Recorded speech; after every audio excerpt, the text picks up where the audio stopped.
Hello, Brian from the Gentrification Brian here. In the Heights is an adaptation of the Broadway musical by Lin-Manuel Miranda. He's not the star of his own musical this time, but he's still lurking about. And every time he appears, it's like a jump scare. It's hotter. It's plainly obvious that the same guy responsible for the flows and lyricism in Hamilton wrote this too. If you're into that, then you'll like this. To me though, it sounds like Eminem's Awfully Hot Coffee Pot verse. But this is a typically cheery, uplifting musical about community, the latest in a wave of movies that try to channel audiences' need for a return to normalcy in a post-COVID world, primarily selling itself on the spectacle.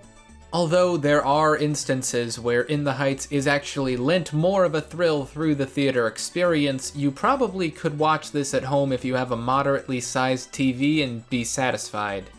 John Chu directed the Step Up movies, which are about a half step away from real musicals. Thankfully, In the Heights is not as one-track minded of a film as those appear to be. Chu is clearly motivated by the power of dancers.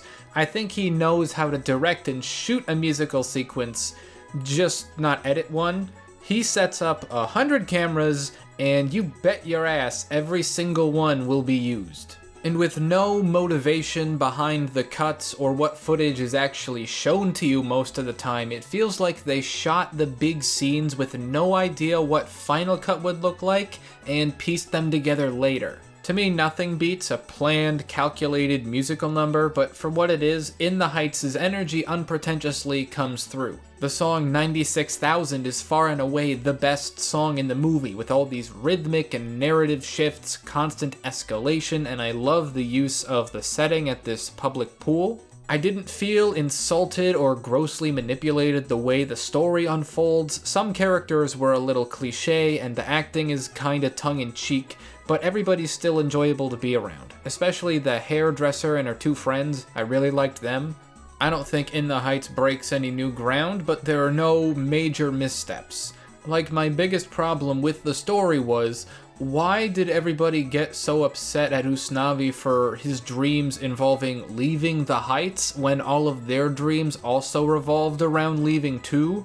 Vanessa seems just as, if not more, condescending and eager to leave the community than he is. Across the film are themes of gentrification, race, politics, and community, which assembling all of them could maybe get a little bit crowded if done incorrectly.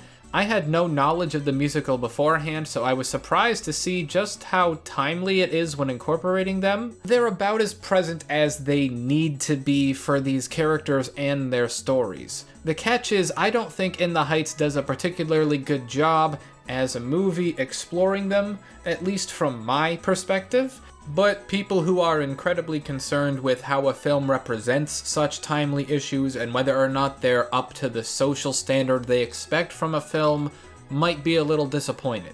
I want to address the arguments about colorism that have risen around this film. The demographics of Washington Heights, I guess, skew towards a much larger percentage of dark-skinned Afro-Latin community than the film's principal cast would suggest. The presence of Afro-Latinos as background dancers is nice, but not really the same thing as having main characters who are. It is important to discuss colorism within the Heights specifically because the show and film are outright tributes to the Washington Heights community, and therefore representing it improperly is more egregious than it might be in other stories. It's a catch-22 where I don't want to act like I'm centralizing my opinions about it, because compared to other whitewashing narratives, I don't really have a stake in it at all, but at the same time, if I say nothing that gives the impression I don't think it's important to talk about, which I do, I think it's unfair to say every cast member is white passing or light-skinned because Corey Hawkins is definitely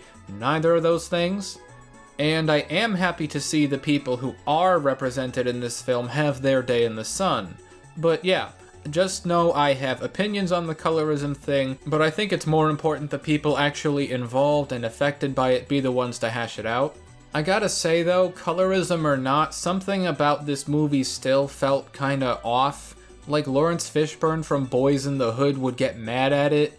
Like the movie is for white people who go all out on Cinco de Mayo but still really hate Mexican people? I don't know, you're still free to enjoy something and suggest how to make it better.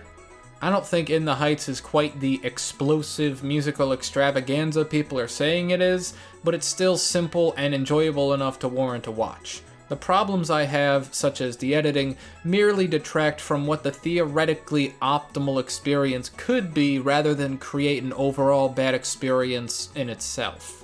I'm giving In the Heights a 6 out of 10, definitely above average and charming enough to keep my attention despite the extensive runtime. So anyway, yeah, In the Heights, did you like this movie more than me? Less than me? Well, if you care to, please tell me. Anyways, if you like not only words, but the way I arrange and then say them, please consider giving this video a like. It helps me out with the algorithm. And subscribing to me, Brian from the channel Brian. Thank you and goodbye.